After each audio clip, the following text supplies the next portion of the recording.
Network criminali, quanto rendono davvero? È il titolo e il cuore del nostro approfondimento di oggi. E, credetemi, sembra l'inizio di un film poliziesco, ma in realtà ci stiamo per tuffare in una vera e propria storia da detective economico. Un viaggio affascinante che ci porterà a scovare i conti bancari segreti della mafia italo-americana degli anni 60. E vi assicuro che quello che scopriremo tra poco ribalterà completamente il modo in cui pensiamo al potere e al valore reale dei nostri contatti. Ok, entriamo subito nel vivo. Provate a pensarci. Come fa un economista a misurare la ricchezza invisibile di una società segreta? Parliamo di criminali che ovviamente non compilavano certo la dichiarazione dei redditi per le loro attività illecite, no? Calcolare i profitti di un boss mafioso del 1960 sembra letteralmente una missione impossibile, una di quelle indagini senza via d'uscita. Ma è proprio qui che la scienza economica diventa, oserei dire, geniale. Ma fermiamoci un secondo per una precisazione assolutamente cruciale. Non stiamo parlando di pettegolezzi da bar o della trama dell'ultima serie TV.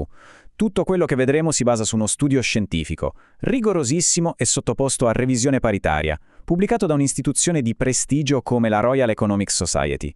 L'autore, l'economista Giovanni Mastrobuoni, ha applicato metodi analitici puri per svelare l'economia nascosta del crimine organizzato, quindi fondamenta solide come la roccia.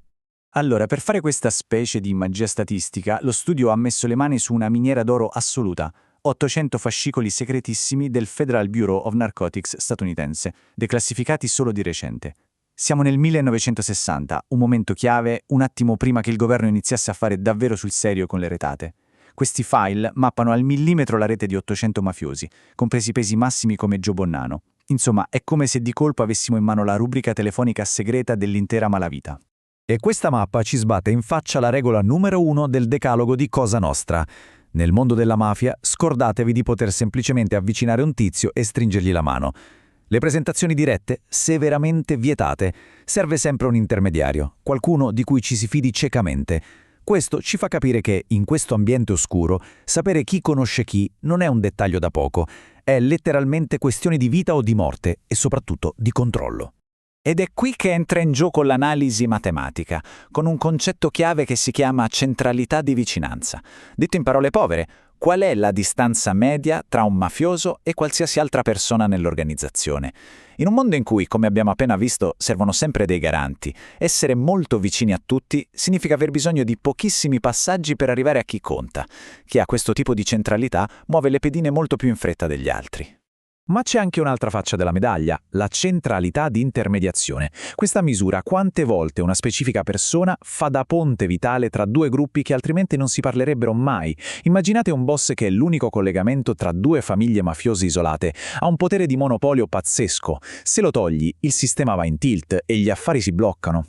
Ma a questo punto lo studio si scontra con un muro enorme, quello che gli statistici chiamano causalità inversa. Insomma, è nato prima l'uovo o la gallina? Un mafioso è ricchissimo perché è stato bravissimo a farsi le giuste amicizie, oppure a tutti quegli amici solo perché era già pieno di soldi da far schifo e se li è letteralmente comprati?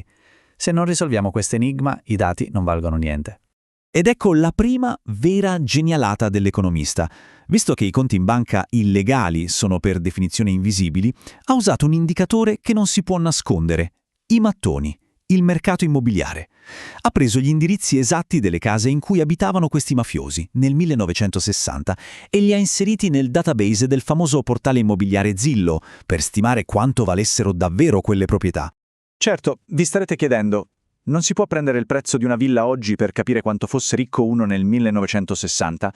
Giustissimo. Infatti, dopo aver raccolto le stime attuali, i prezzi sono stati matematicamente sgonfiati.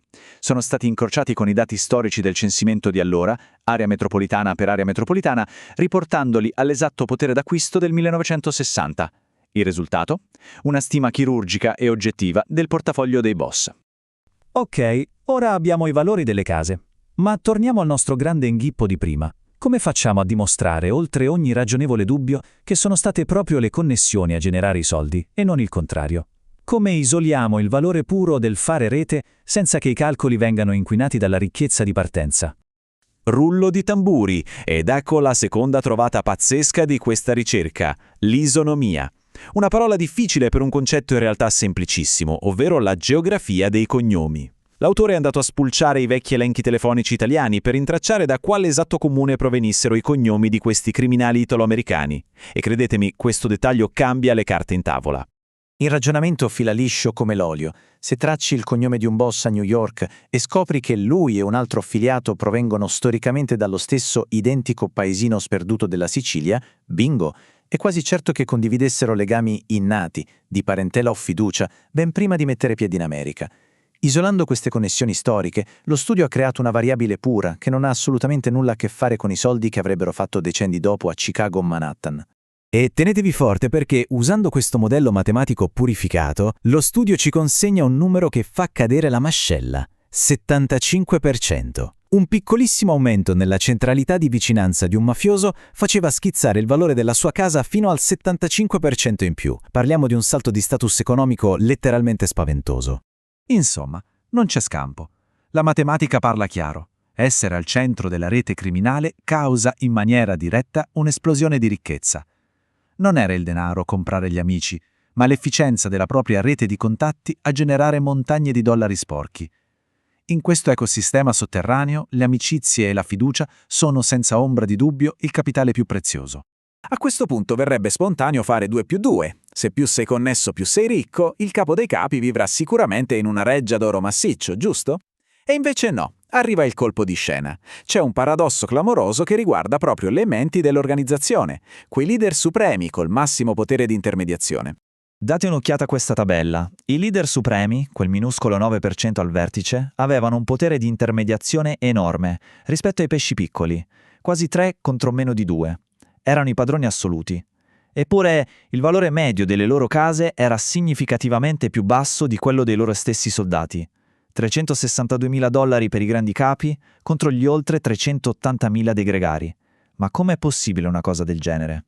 Beh, la risposta degli esperti è affascinante. La chiamano strategia di evitamento dell'attenzione. I boss di altissimo livello, soprattutto quelli di vecchia scuola siciliana, decidevano deliberatamente di tenere un profilo bassissimo. Vivevano in case modeste e senza fronzoli per non attirare i riflettori dell'FBI.